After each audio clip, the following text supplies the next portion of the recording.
আমাদের এই ভোটে আমাদের মুসলমানরা গাদ্দারি করেছে, যেটা হিন্দুদের মধ্যে সে গাদ্দারি বলবো।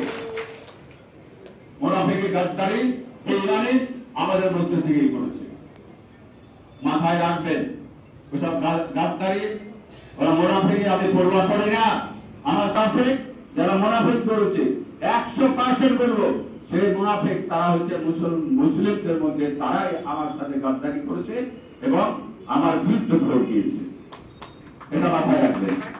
সেগুলো আপনাকে দেখা যায় যে প্রায় সময় সংখ্যালঘু সম্প্রদায়ের মানুষের পাশে দাঁড়াতে, এবং গতকালকে এমএলএ সাহেব বলছেন যে মুসলমানরা, বিশেষ করে মুসলমানরা আমার সঙ্গে গাদ্দারি করেছে।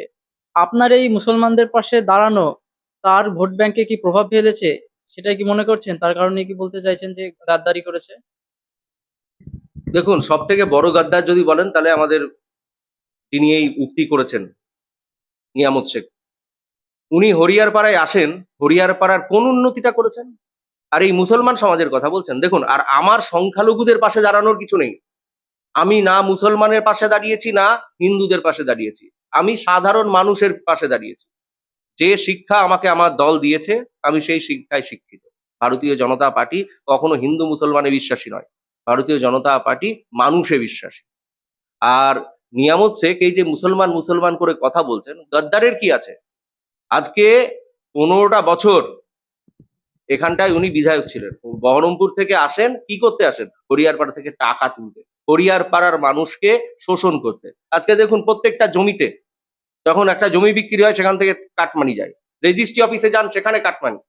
হসপিটালে চিকিৎসা নেই, কিন্তু তার টেন্ডার হয়ে যাচ্ছে, তাতে কাটমানি। গদ্দার কে? গদ্দার নিয়ামত শেখ। হরিয়ারপাড়ার প্রত্যেকটা মানুষ যখন প্রধানমন্ত্রী আবাস যোজনার ঘর পাচ্ছিল, উনি জানেন না 20,000, 30,000, 40,000 টাকার বিনিময়ে ওনার দলের লোকেরা কাটমানি নিয়ে ঘর দিয়েছে, এবং প্রকৃত অর্থে যার পাওয়ার কথা সেই গরিব মানুষটিকে ঘর দেয়নি। যে 2বার ঘর পেয়েছে, 3বার ঘর পেয়েছে, 4বার ঘর পেয়েছে, এরকমও প্রচুর উদাহরণ আছে। তাহলে গদ্দার কে?